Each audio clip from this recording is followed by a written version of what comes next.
فرعون اور اس کی خادمہ کا ایک ایمان افروز واقعہ حضور اکرم صلی اللہ علیہ وسلم شب معراج میں بیت المقدس کی طرف جاتے ہوئے مصر کے قریب ایک مقام سے گزرے تو انہیں نہایت ہی ایلی اور زبردست خوشبو آنے لگی۔ آپ صلی اللہ علیہ وسلم نے حضرت جبرائیل علیہ السلام سے پوچھا کہ یہ خوشبو کیسی ہے؟ جواب ملا کہ فرعون کی بیٹی کی باندی مشاطہ اور اس کی اولاد کی قبر سے آ رہی ہے۔ پھر حضرت جبرائیل علیہ السلام نے اس کا قصہ بیان کیا کہ مشاطہ فرعون کی بیٹی کی خادمہ تھی اور وہ خفیہ طور پر اسلام لا چکی تھی۔ ایک دن فرعون کی لڑکی کو کنگھی کرتے ہوئے اس کے ہاتھ سے اتفاقاً کنگھی گر پڑی۔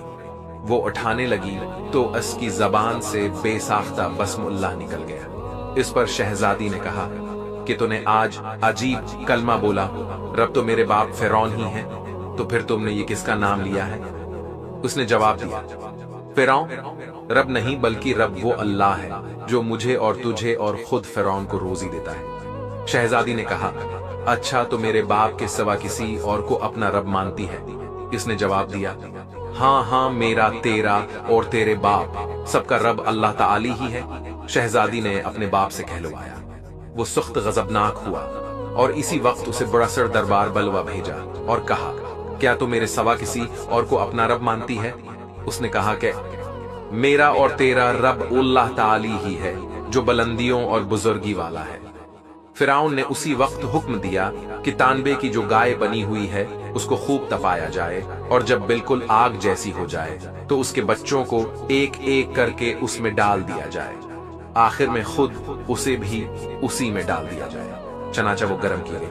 جب آگ جیسی ہو گئی تو حکم دیا کہ اس کے بچے کو ایک ایک کر کے اس میں ڈالنا شروع کرو۔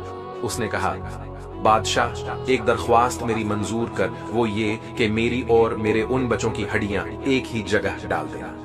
اس نے کہا، اچھا تیرے کچھ حقوق ہمارے ذمہ ہیں اس لیے یہ منظور ہے۔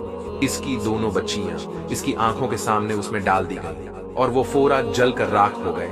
پھر سب سے چھوٹے کی باری آئی جو ماں کی چھاتی سے لگا ہوا دودھ پی رہا تھا۔ فرعون کے سپاہیوں نے اسے گھسیٹا تو اس نیک بندی کی آنکھوں تلے اندھیرا چھا گیا۔ اللہ تعالی نے اس بچے کو اسی وقت زبان دے دی اور اس نے بآواز بلند کہا، اماں جان افسوس نہ کر، اماں جان ذرا بھی پس و پیش نہ کرو، حق پر جان دینا ہی سب سے بڑی نیکی ہے۔ چنانچہ انہیں صبر آ گیا۔ اس بچے کو بھی آگ میں ڈال دیا گیا اور آخر میں ان کی ماں کو بھی اسی آگ میں جلا کر مار دیا۔ یہ خوشبو کی مہکیں اس کے جنتی محل سے آ رہی ہیں۔ سبحان اللہ۔